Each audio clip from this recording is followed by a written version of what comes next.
ये हम लोगों का चैप्टर 3 है, फाइल हैंडलिंग। इस चैप्टर को हम लोग रिवाइज कर रहे हैं। हम लोग रन भी करके देखेंगे इन प्रोग्राम्स को। फाइल हैंडलिंग में हम लोग फाइल्स के साथ वर्क करते हैं। File is a collection of related data stored in a computer, और उस डेटा को आप अपने प्रोग्राम में यूज करते हैं। उस पर कुछ राइट कर सकते हैं और वहां से कुछ डेटा को रीड कर सकते हैं।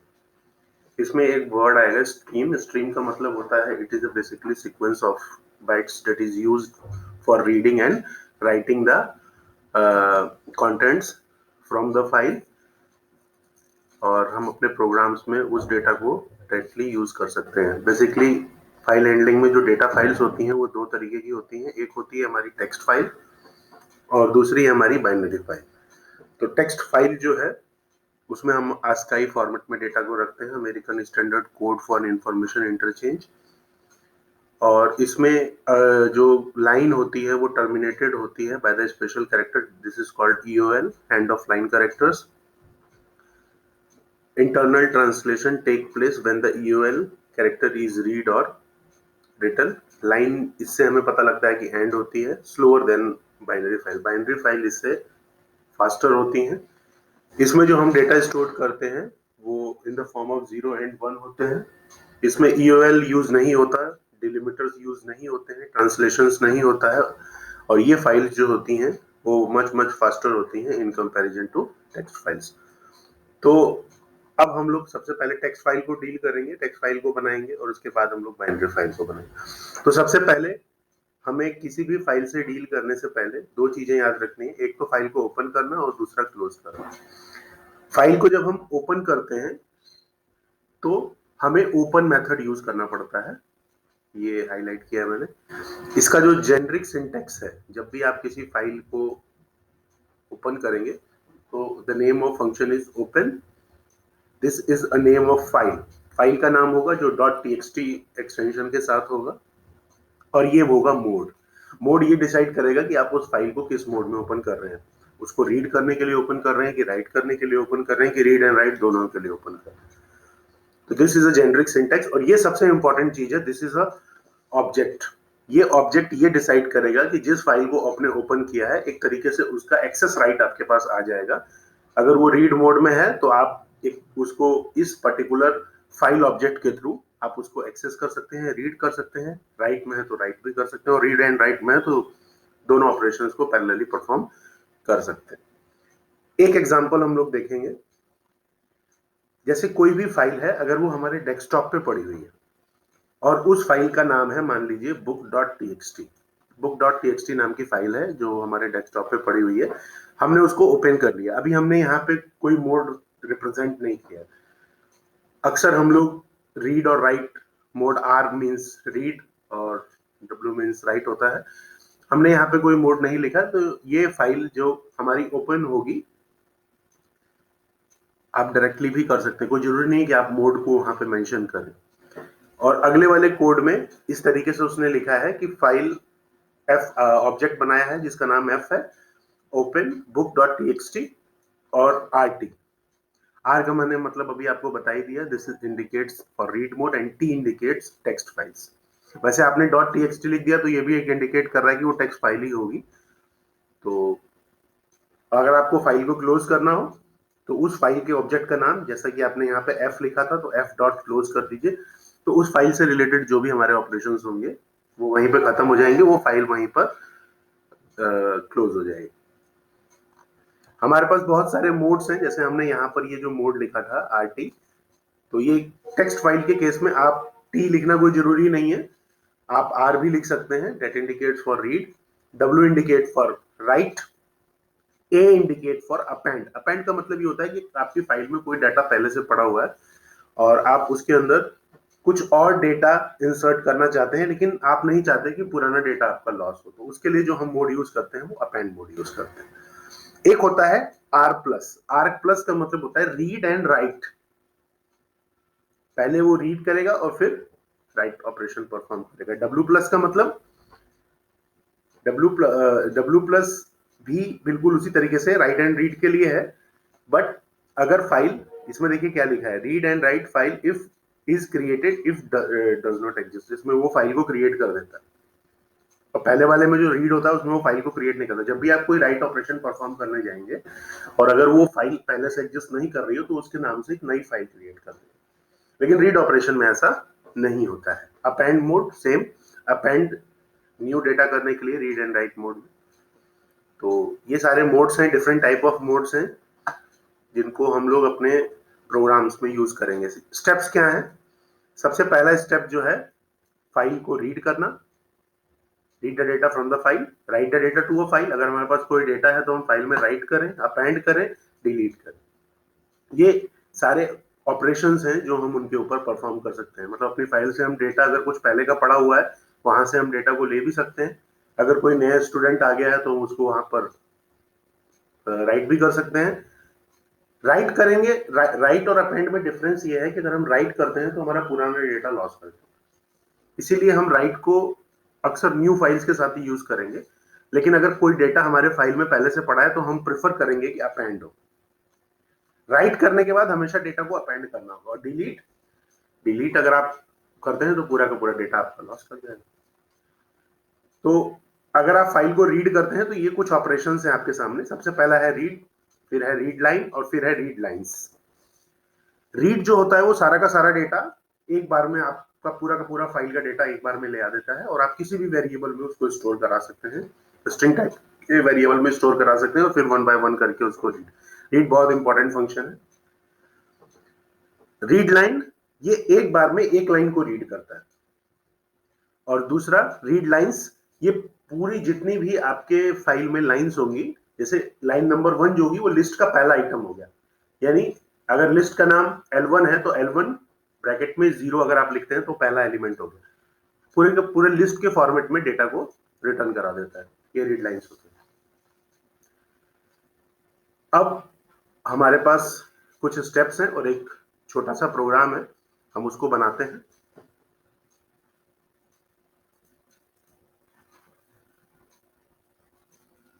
ये प्रोग्राम मैंने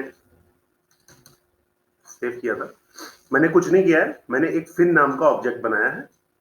जैसा मैंने बताया था ओपन मेथड है और एक फाइल है जिसका नाम है book.txt। और मैं आपको बता दूं ये book.txt नाम की फाइल डेस्कटॉप पे मौजूद है और इसको मैंने ओपन किया है रीड मोड, आर मोड।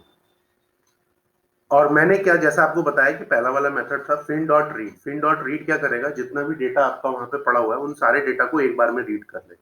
सबसे पहले मैं आपको ये दिखाऊं कि वो फाइल में मैंने रखा क्या है।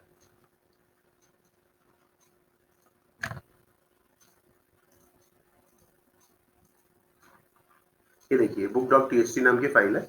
यहाँ पर मैंने अपना नाम लिखा है मृत्युंजय राय, फिर लिख देता हूँ PGT, फिर लिख देता हूँ CS, फिर KV, फिर MO। ये चीज मैंने लिखी, मैं फाइल में जाके मैंने सेव कर दिया। ये फाइल डेस्कटॉप पे पड़ी है, इसका नाम आप लोग देख रहे हैं book.txt है।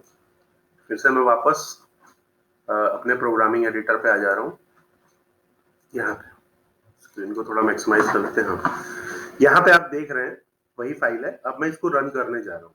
जब मैंने फाइल को रीड किया है तो जितना का फाइल में कंटेंट पड़ा होगा, जितना मैंने उसमें लिखा है वो सबका सब str में आ जाएगा। और फाइनली मैंने str की वैल्यू को प्रिंट कर दी। यानी कहने का मतलब ये है कि फाइल में जो भी चीजें लिखी है वो स्क्रीन पर प्रिंट हो जानी चाहिए। देखते हैं, ये देखिए वहां पे मैंने जो भी चीज लिखी थी वो सब चीजें यहाँ पर स्क्रीन पे आपके प्रिंट हो गई। अगर आप यहाँ पर रीड लाइन यूज करते, तीनों यूज करके आप देख लीजिए और फिर आप इसको थोड़ा सा सेव कर दीजिए। ये सेव कर दिया और फिर इसको आप रन करा रहे हैं तो आप ध्यान से देखिए केवल पहली लाइन प्रिंट हुई है। मैंने बताया जैसा आपको रीड लाइन में एक लाइन प्रिंट होगी। और अगर आप यहां पर रीड लाइंस यूज करते हैं, सेव, रन, देखिए पूरा का पूरा लिस्ट बन के आ गया। जो पहला आइटम था, देखिए ये इसके साथ स्लैश एन क्यों आया? अभी हम लोग पढ़ रहे थे कि टेक्स्ट फाइल में यूएल होता है, एंड ऑफ लाइन कैरेक्टर होता है। By default and of line character जो होता है वो स्लैश एन होता है। तो जब आप रीड लाइंस यूज करेंगे तो वो उस स्पेशल कैरेक्टर को भी ले लेगा, यहाँ पे जैसा कि उसने ले लिया। यानी आपका जो पहली लाइन है वो लिस्ट का पहला आइटम हो गया, जो दूसरी लाइन है वो लिस्ट का दूसरा आइटम हो गया। अगर आप यहाँ पर जहां तक मुझे याद आ रहा है क्या था लिस्ट का नाम, str। अगर आप यहाँ पे लिखते हैं str 0, जो पहला एलिमेंट आ गया। अगर आप लिखते हैं str2 तो जो दूसरा एलिमेंट होगा वो यहाँ पर आ गया। तो इस तरीके से आप फाइल में जो डेटा पड़ा हुआ है, पहले से डेटा पड़ा हुआ है, उसको आप लोग रीड कर सकते हैं। So these all are the functions related with your file, sorry, text file, और उसको इस तरीके से हम लोग यूज कर सकते हैं। ठीक है, अब हम लोग वापस जाते हैं अपने स्टडी मटेरियल पे। यहां पर उसने यही प्रोग्राम बनाया है। इसने ये टेक्स्ट लिया है, ये जो टेक्स्ट मैं हाईलाइट कर रहा हूँ, ये टेक्स्ट इसने लिया है, और मैंने ये टेक्स्ट ना लेके वो दूसरा टेक्स्ट लिया था। उसके बाद इसने, चूंकि इसने यहाँ पे देखिए, अगर इस तरीके से लिखते हैं D colon double back slash, अगर फाइल हमारी डेस्कटॉप पे ना पड़ी होगी, C drive, D drive, E drive में पड़ी होगी, तो उसको हमको इस तरीके से लिखना पड़ेगा, यानी D colon double back slash जो भी फोल्डर होगा, अगर फोल्डर के अंदर फाइल पड़ी हुई है फिर डबल बैक स्लैश book.txt। अगर आप डेस्कटॉप पे लिख रहे हो तो आपको कुछ नहीं लिखने की जरूरत है, डायरेक्टली आप वो एंटर कर सकते हो, जैसे मैंने डायरेक्टली एंटर कराया, और यहाँ पर उसने उसको रीड करा लिया और ये आउटपुट आ गया। बिल्कुल इसी तरह का प्रोग्राम मैंने रन कराया। देखिए दूसरा प्रोग्राम है रीड लाइन के लिए। रीड लाइन भी मैंने आपको रन करके दिखा दिया। एक लाइन आएगी केवल रीड होके, और रीड लाइंस में क्या होगा, सारा का सारा लिस्ट के फॉर्मेट में आ जाएगा, और आप str जो है वो एक लिस्ट बन जाएगी और आप उसको एक्सेस कर सकते हैं। एग्जाम में किस तरीके के क्वेश्चंस आ सकते हैं डेटा फाइल हैंडलिंग से, ये बहुत इंपॉर्टेंट पोर्शन है, इसको ध्यान से समझना होगा।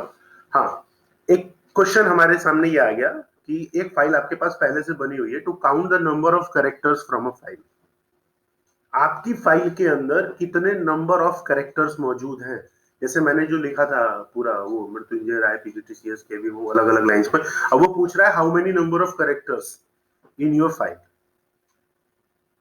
तो उसके लिए हमें क्या करना पड़ेगा, सबसे पहले फाइल को ओपन करना पड़ेगा रीड मोड में। हमने रीड मोड में ओपन कर लिया है। उसके बाद हमने यहां पर जो फंक्शन यूज किया है, ध्यान से देखिए, रीड यूज किया है। तो रीड क्या करता था, सारे के सारे कैरेक्टर्स को लेके str में स्टोर करा देता था। उसने सारे के सारे कैरेक्टर्स को लेके str में स्टोर करा दिया। ये फंक्शन इंपॉर्टेंट है, ये स्प्लिट फंक्शन का यूज आपको पता होना चाहिए कि स्प्लिट फंक्शन करता क्या है। तो सबसे पहला काम मैं ये करूंगा कि कोई स्ट्रिंग लेता हूं और उसमें मैं स्प्लिट यूज करता हूं, ताकि आपको ये समझ में आए स्प्लिट करता क्या है। जैसे मैंने str, मान लो मैं str1 ले रहा हूं, str1 is equal to MRITYUNJAY, मेरा str1 है। अब मैं अगर लिखता हूं str1 डॉट, क्या नाम था फंक्शन का, स्प्लिट, SPLIT, स्प्लिट। अगर आप उसको स्प्लिट कर दे रहे हैं, इस तरीके से स्प्लिट कर दे रहे हैं, अभी मैंने जो लिखा उसमें केवल वही चीज मौजूद थी, डायरेक्टली एक ही था और विदाउट स्पेस था। अब मैं एक str2 बना रहा हूं, ध्यान से देखिए str2, और अब मैं इसमें स्पेस दे रहा हूं।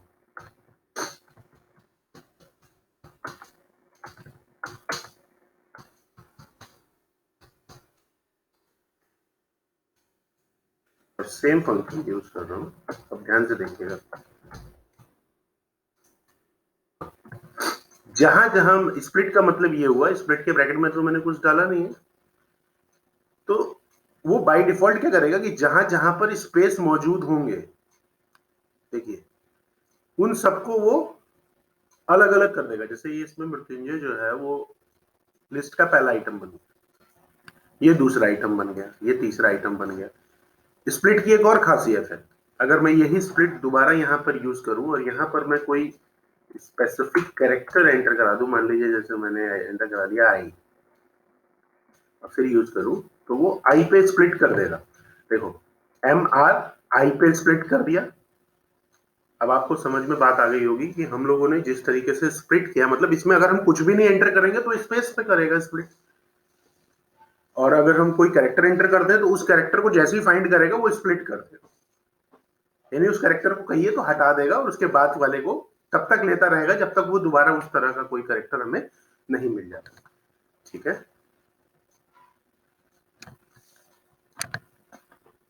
तो हमने यहाँ पे स्प्लिट किया, तो आपने जब स्प्लिट किया तो ये जो एल है, एल के अंदर अब आपको समझ में आ गया हो कि जितना भी रीड के अंदर पड़ा हुआ है उसमें जितने स्पेसेस हैं वो सब एल में आ गए।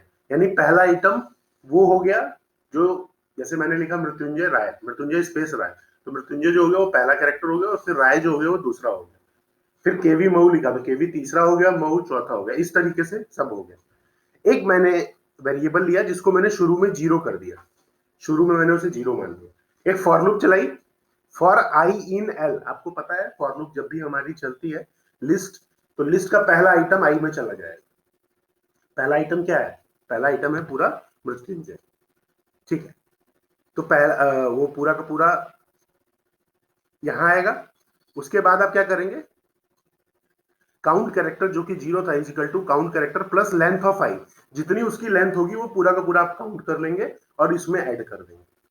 फिर दूसरे वाले के लिए चलेगा राय के लिए, फिर केवी के लिए चलेगा, फिर मऊ के लिए चलेगा, फिर पीजीटी के लिए चलेगा, फिर सीएस के लिए चलेगा, और फाइनली जब इस लूप से बाहर आएगा तो जितने कैरेक्टर्स रहेंगे उन सबका सम आ जाएगा उसके पास। और फाइनली फिर वो कर देगा प्रिंट काउंट कैरेक्टर। इस तरह से हम इसको रन कराएंगे, हम इसको रन कराते हैं अभी। हम कॉपी कर लेते हैं और अपने एडिटर पे हम लोग रन कराते हैं।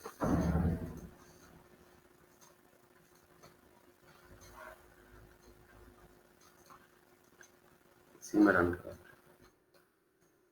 थोड़ा सा जब भी हम कॉपी पेस्ट करते हैं तो हम लोगों को एडिटर के हिसाब से सेटिंग करनी पड़ती है, जैसे ये सही है, ये सही है, हाँ, और यहाँ से हमें करना पड़ेगा सेट।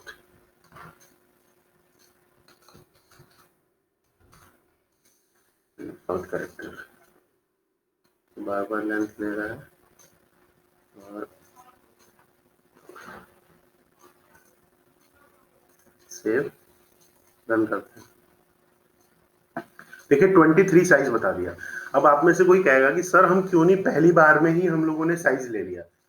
अगर आप पहली बार में रीड करने के बाद आप अगर ये लिखें str2 equal to str dot sorry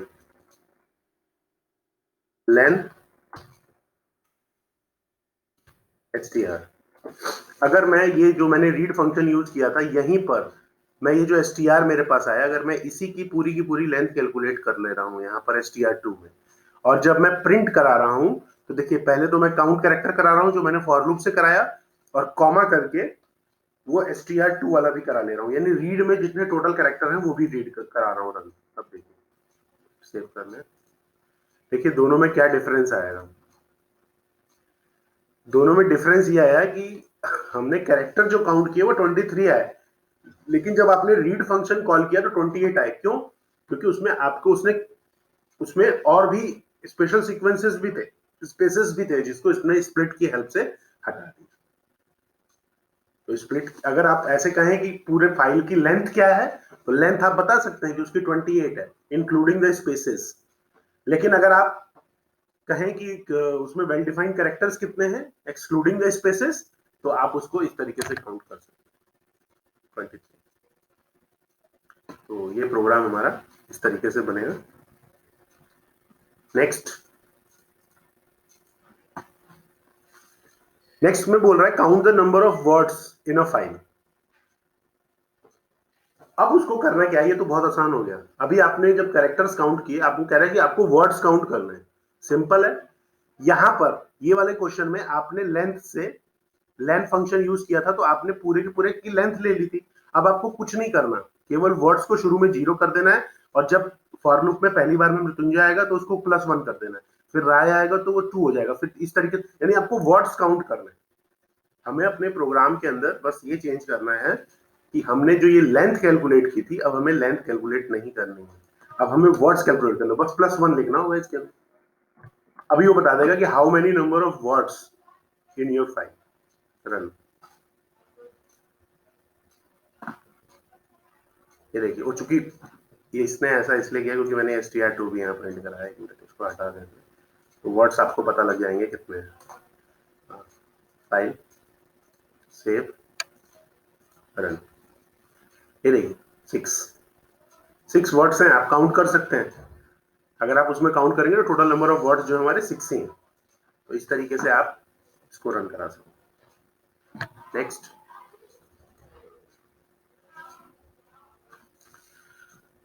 count the number of lines.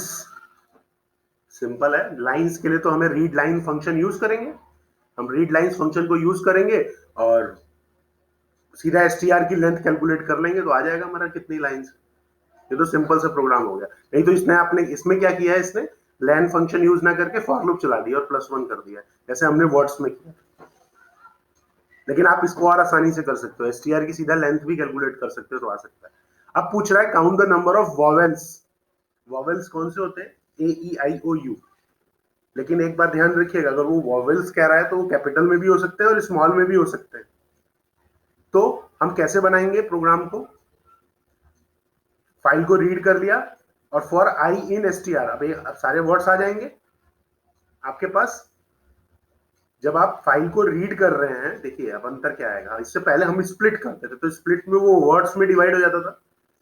अब हम अगर पूरे के पूरे रीड को आई में फॉर लूप में चलाएंगे तो एक बार में एक वर्ड आएगा, जैसे एम आएगा तो एम चेक करेंगे है तो काउंट बढ़ा देंगे, आई फिर आर फिर आई फिर टी। मतलब इसमें हम फाइनली ये काउंट करेंगे कि how many number of vowels in your file. इसको रन कराते हैं, इसको रन कराते हैं।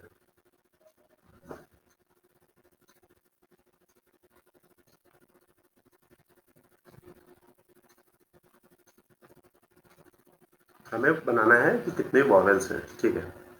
तो हमें सबसे पहला काम तो ये हटा दें, इसकी कोई जरूरत नहीं है अभी हमें। स्प्लिट हमें इसमें नहीं करना है, स्प्लिट की भी हमें जरूरत नहीं है।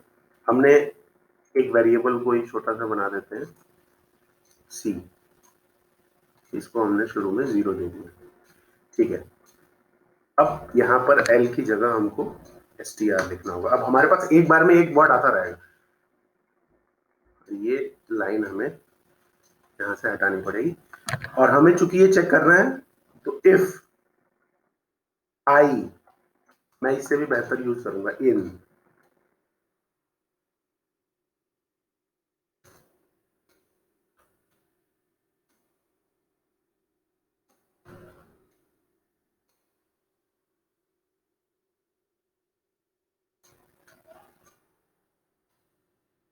ये इन यूज करेंगे, वो हमारे लिए ज्यादा आसान है। मान लो अभी हम स्मॉल, अभी एक ऐसे ही लेते हैं, एक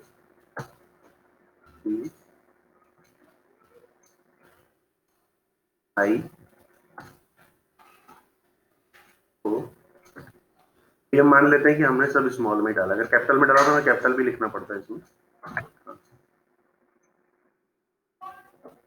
अगर ऐसा है तो c is equal to C+1। Finally हम प्रिंट सी करा देंगे इस तरीके से। चेक करते हैं, फिर रन। 7, यानी हमने जितना लिखा उसमें टोटल नंबर ऑफ 7 हमारे वॉवेल्स मौजूद थे। लेकिन अगर हम कैपिटल और स्मॉल दोनों लिखना चाहें तो कैपिटल ए भी लिखना पड़ेगा, कैपिटल आई भी लिखना पड़ेगा, कैपिटल ओ भी लिखना पड़ेगा, कैपिटल यू भी लिखना पड़ेगा। तो इस तरीके से आप इसको बना सकते हैं। अब यहाँ हमें स्प्लिट करने की जरूरत नहीं पड़ेगी क्योंकि हमें एक एक कैरेक्टर को चेक करना है। जब हमें वर्ड्स को हम तब लेंगे जब हम स्प्लिट करेंगे तो वर्ड्स में डेटा आएगा, ये ध्यान रखना। फिर फॉर लूप से एक एक करके हम डेटा को रिट्रीव करेंगे। लेकिन यहां पर हमें एक एक कैरेक्टर को जहां पर बात आ रही है तो फिर हमें इस तरीके से उसको,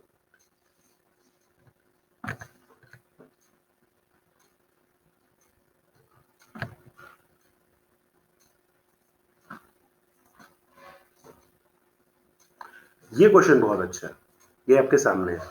अब वो ये कह रहा है काउंट द नंबर ऑफ, वो कभी कभी क्वेश्चन में कहता है कि किसी पर्टिकुलर वर्ड को काउंट करिए कि कितनी बार आया, दिस कितनी बार आया, दैट कितने बार आया, इस कितनी बार आया, आर कितने बार आया।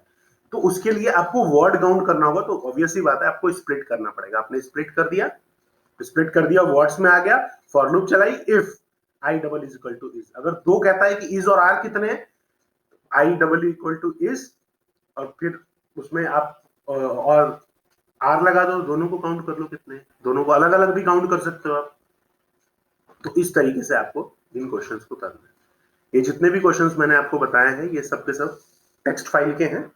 नेक्स्ट सेशन में हम लोग बाइनरी फाइल्स को डिस्कस करेंगे और उसके ऊपर बेस्ड क्वेश्चंस को करेंगे। ठीक है।